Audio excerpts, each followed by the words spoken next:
Hello! Welcome to our channel. My name is Luis Angel. And I'm Diana. And the topic of today is related with the design of teaching situations.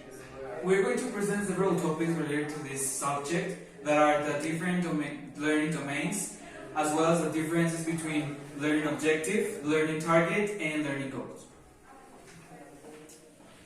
The human being is a lifelong learner, which means that we learn since the moment that we are born till the moment we die. Typically, we think that learning is just referring to thinking skills, which is a cognitive, but we're going to see that it's not like that way. We also learn attitudes, values, and physical skills. In the 1950s, Benjamin Bloom, together with our psychologists, decided 3 different learning domains, which are the cognitive domain, the affective domain, and the psychomotor domain. To start off, we're going to describe the cognitive domain. This domain refers to creating your own knowledge, remembering things, and thinking. It is divided in 6 different levels, which are remembering, that is simple recall facts and basic concepts. Then the second level is understanding, that is explain ideas or concepts. Then the third level is applying, which is using that information to solve problems. Then is analyzing, that is to show relationships among information. Then evaluating, that is to justify or state a position. And finally, we have creating, that means producing something new. Some objectives that you can write based on this domain are, for example, in the topic, parts of a flower, you can write at the end of the lesson, provided with a chart and input sheets, the students are expected to identify the parts of the flower. Or, with the topic, kinds of sentences according to function, you can say, at the end of the lesson, given their book and input sheets, the students are expected to name the kinds of sentences according to function. Now let's move on to the second domain. This one is the affect. It refers to the way we deal with our emotions. It also involves feelings, attitudes, and values. One of its authors was David Crowell, and it also involves 5 different levels. They go from the lowest to the highest. The first one is receiving. Basically, it's the way that we control our emotions. The second one is responding. That refers to the way we act or react to show how we are feeling. The third one is value. It refers to the worth we give to particular objects, phenomena, or behaviors. Then, following is organizing. It refers to how we prioritize things and the value that we give to them to organize which one is more important than other. And the last one is characterizing. That refers to how we internalize our values to let them guide or control our behavior. Some examples of objectives that we can write using this domain are the following. We have, at the end of the lesson, provided with a chart and input sheets, the students are expected to appreciate the value of flowering plants by suggesting ways of taking care of them.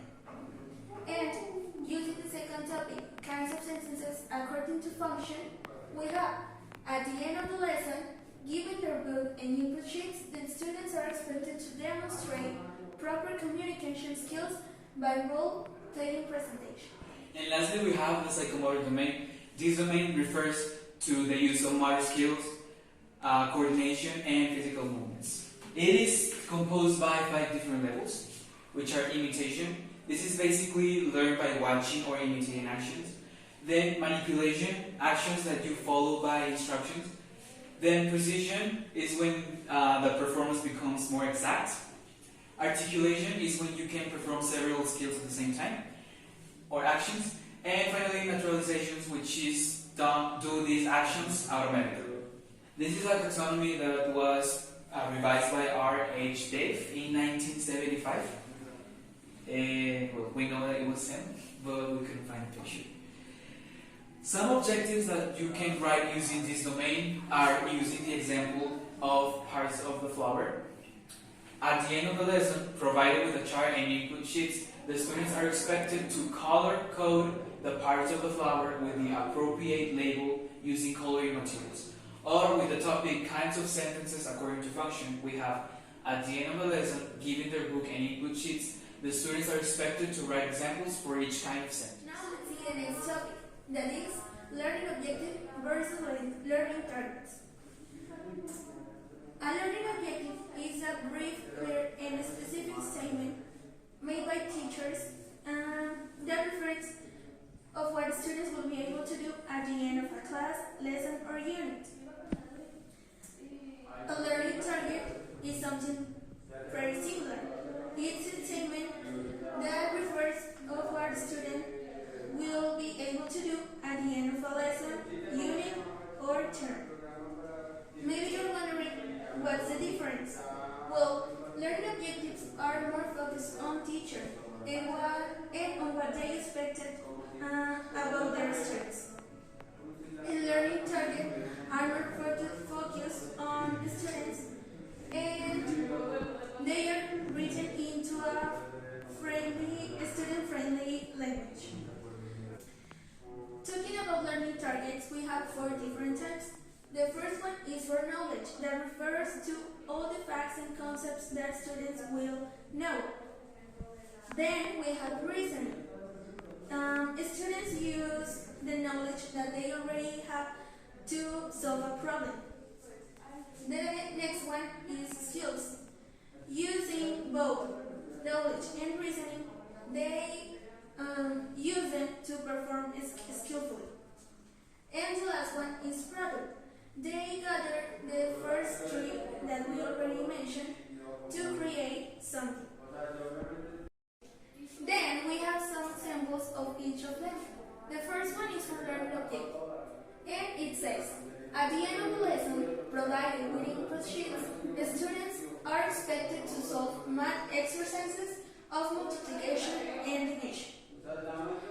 And in the second one, that is for learning target, maybe you can see that there is something different. It's because mostly they are written with a phrase at the beginning, I can. And it says, I can show the relationship between multiplication and division. Finally, we have the difference between a learning objective and a learning goal. Well, a learning goal generally looks like this.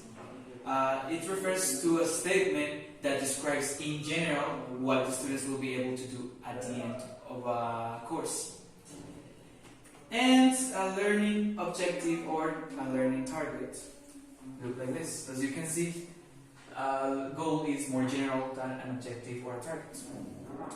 The difference is that a learning goal does not say how. It doesn't give a process like an objective or a target would do.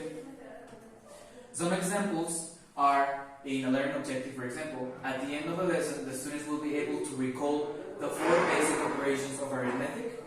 And a learning goal would be students will be able to multiply a 2-digit number by another 2-digit number. How? We don't know. Another thing that is important and to highlight is that a learning objective guides us to reach a learning goal. Well guys, and that'll be all for us. I hope that you have learned something new. Don't forget to subscribe to our channel down below.